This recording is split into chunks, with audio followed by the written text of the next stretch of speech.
Here with more information is Dennis Thompson, who developed the ARP wave system. Welcome, Dennis. Thank you, Tina. Good seeing you again. Welcome, Mark. Hi, Tina. Nice for you to come on Knowledge for Wellness. I'm actually surprised to be here. Just a few short weeks ago, I was watching you and Dennis on an earlier program, and I don't even remember what the topic was. Okay.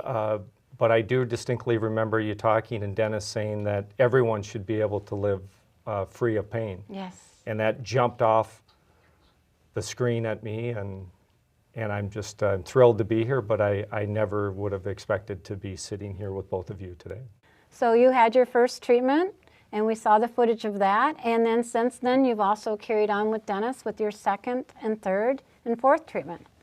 Dennis, what about you? What are your thoughts on this? Well, Mark was such an interesting case. When we saw it in the process, we were really intrigued by what he had to say, and basically the turmoil it has created in his life. When I saw him walk into the studio today, I was more excited about him walking in than he was excited, because as I drew your attention to the fact, look at what he's wearing. You know, he's not wearing, baggy, very, very lightweight clothing.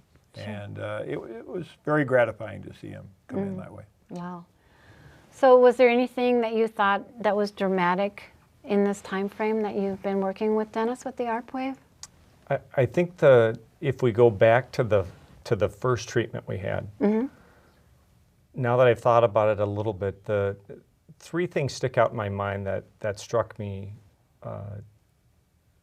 The first thing was we started trying to determine, as best I understand it, Dennis was trying to walk me through, we're going to see if this is neurological or muscular. Sure. And all the way up to my last visit at the Mayo Clinic, seeing a number of doctors, they said, well, we don't know if it's nerve damage or muscle damage. Sure. And we had gone through that, and I think Dennis had said, I think this is muscular. Okay. Then the second thing that struck me was when he said, Mark, what we need to do is put you back into alignment first. I didn't know what that meant. Sure. And ran a number of things, and what I learned when he was pushing down, for example, on my leg, I could tell what I already knew. I had basically no muscle mass in my abdomen, my gut range. For 18 years. I mean, I knew it was mush, but when he could just push right, I knew that. But after he did what he did, and I actually could tolerate resistance. Yes. And then the third thing that struck me or blew me away was when we actually had the pads on, and we had one right on my abdomen or my stomach, right where my brain is telling me my pain is. Right. And as he was doing his thing, ended up discovering that the actual source of the pain was not actually where I thought it was. It was actually off to the sides. And I haven't seen any of the footage, but I probably jumped pretty good, because the pain when those pads were moving across, like my love handles, was pretty intense. Yes. And it just struck me as 18 years of Dennis saying, yes, there's pain, but it really, we're trying to get to the source of what's going on. And it really isn't. That's where everything's collecting. Right. I think. Maybe Dennis can describe it better than That's very true. I mean, wherever we feel pain is where the problem ended. So if you do an MRI, you do an X-ray, you do any type of medical test, all that tells you is where the problem ended. Well, everybody knows where the problem ended because that's where the symptoms are. Right. No one's ever asking the question, where's it coming from? And in Mark's case, it was so unique because he was getting a neurological signal to keep his muscles in a concentric contraction, so tight. And he couldn't have any type of pressure or force on his stomach without experiencing a great amount of pain. Right. After the first treatment, we had him doing sit-ups he hadn't done for 18 years. Yeah, we saw that. Without pain. So it was fantastic. Now your pain level, obviously, when you were coming in, you couldn't even wear tight pants. So your pain level at that point was on a constant basis. I'll have a pain level of about a 3. Okay. That's kind of a constant, chronic, dull, aching pain. Okay.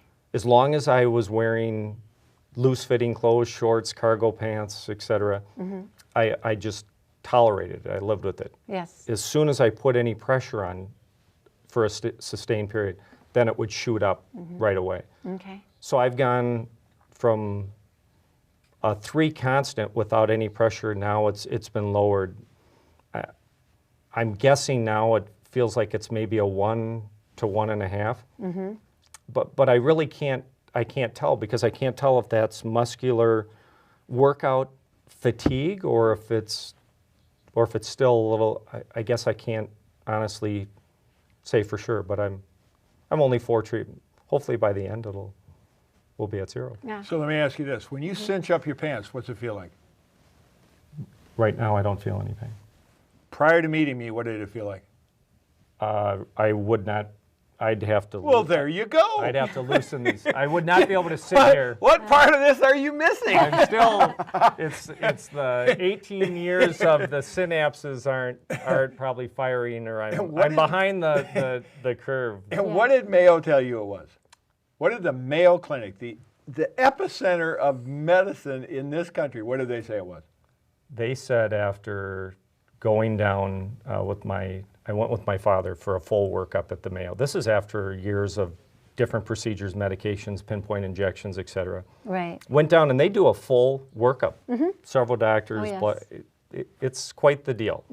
Long and the short of that, at the end, the final neurologist said that you have muscle or nerve damage in the lining of the outer lining of your stomach. The best I can do for you is to do surgery on your nerves. And Here's the catch, Mark. He said, could get better. But then he said if the nerves grew back incorrectly, it could be much worse. Okay. And he basically said, looks like you can live and move and do most of your daily activities. And if I were you, I would basically learn to live with and not take the chance. And that, up until seeing the episode of Knowledge for Wellness that you and Dennis did, I had basically done that for years. Wow. So to recap, you went to the Mayo, but then your level of pain now, which was at a 3, unless you put pressure on your stomach, is at a 1?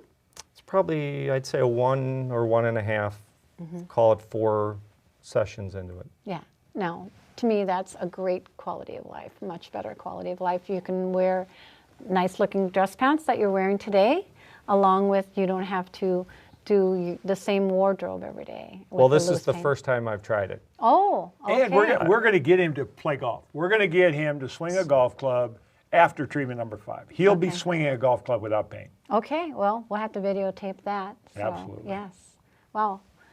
Well, thank you so much for this insight on this. And if you'd like more information, please contact www.arpwave.com. And I look forward to having you view other shows of Knowledge for Wellness and visit my website at www.knowledgeforwellness.com and let me know where you viewed my show. And you can also connect with me on Facebook, LinkedIn, and Twitter. And the mission of Knowledge for Wellness is to inform viewers on health issues, to expose, educate, and make viewers aware, to enhance themselves and their loved ones for a better quality of life. And I hope we have provided you with more knowledge to benefit you and your loved ones. So until next time, be well and goodbye. Thank you so much, Mark. Thank you. And Dennis, always. Always.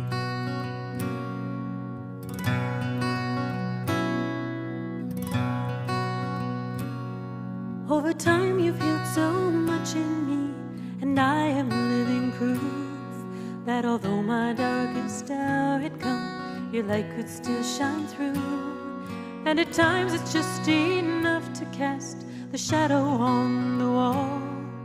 Though I am grateful that you shine your light on me at all. Who am I that you would love me so